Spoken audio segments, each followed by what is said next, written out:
All right, I think this is three. We are back. We are back. Back in black. Yeah. So I pressed the motion thing. I forgot to pick this thing up though. So you guys probably shook your heads at that. You're like, Chris, what are you doing? What are you thinking, bud? But don't worry. I did remember. I did realize something was off because I went down to hold square on the box and for the bow and nothing happened. So, but now we're gonna get this done. There's something that I hope we see in Black Ops 5 is I would really like to, and I think I just lost my train of thought. No, I got it. Something I'd really like to see is unique perks that are only available on certain maps. The Black Ops 4 perk system, I can see what they were trying to go for, more customization than ever. But again, I think I mentioned this before.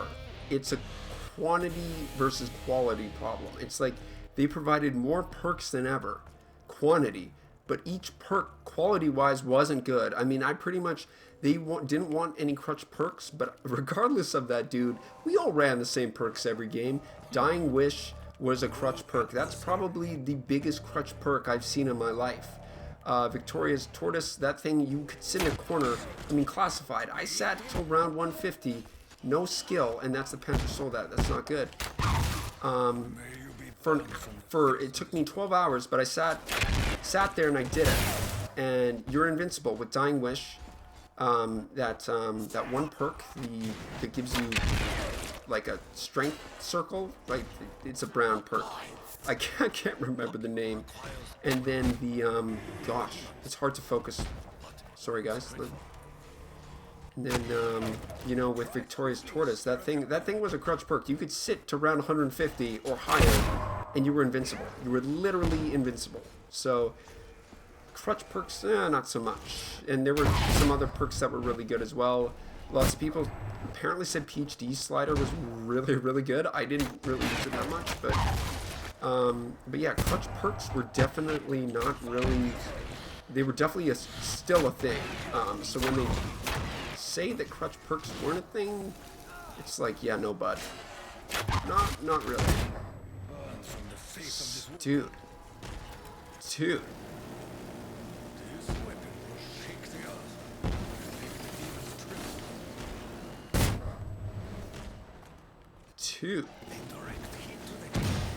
There we go. We get apart from this. Great stuff. I don't even remember how to get all these parts. I remember you get one from flying through the air through those things, but I mean, that's about it. We get a bow. We get a bow.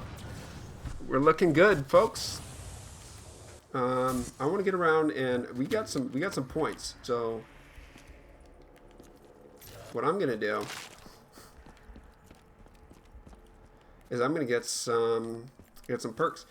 Now, when this map first came out, I don't know if you guys remember. Like, this bow is still probably what I'm saying. It's still top 3 favorite wonder weapons.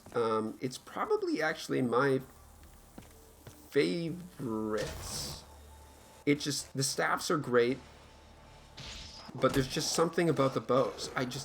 There's something about the bows. I think it's just that I prefer the idea of a bow over a staff. You know what? Scratch. It's close. It's close. It's as a whole, I think I like the staffs more, but I like the electric bow. It's just so great. Who doesn't like a good bow, right? Oh, the bear. Not to say the staffs aren't good. The staffs are great.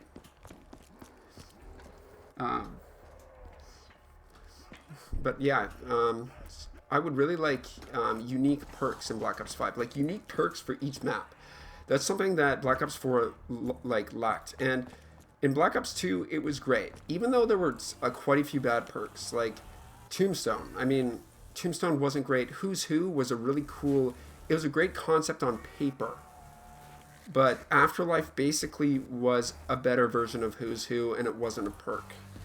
But I loved map unique perks, and then you had Electric Cherry on Mob, kind of fitting the whole electric lightning storm vibe with the island, and besides that, I'm trying to think. Buried had Vulture, which was fantastic. It worked with the Wonder Weapon, you know, the camping and the cooldown, and so did Electric Cherry. It worked great with the Wonder Weapon. You could, you know, it gave you kind of space. Helped when you were shooting that. I'm blanking out here. Speed call. I don't need that. You know, it helped shock the zombies when you're stuck in a corner, and then you could kind of use the monkey bomb effect to draw them away. It just worked great. And then Revelations. I mean, Revelations didn't really. Sorry, we're talking about Black Ops 2. Origins had the Wonder Fist machine, and that was great. It wasn't a new perk, but it brought back PhD, and you were able to kind of like, it was Russian roulette with perks, and there was many great challenges. The Rainbow Perk Challenge, and you could just take whatever, if you wanted to, you could challenge yourself, take whatever perks you wanted, or not get Jug. It was great.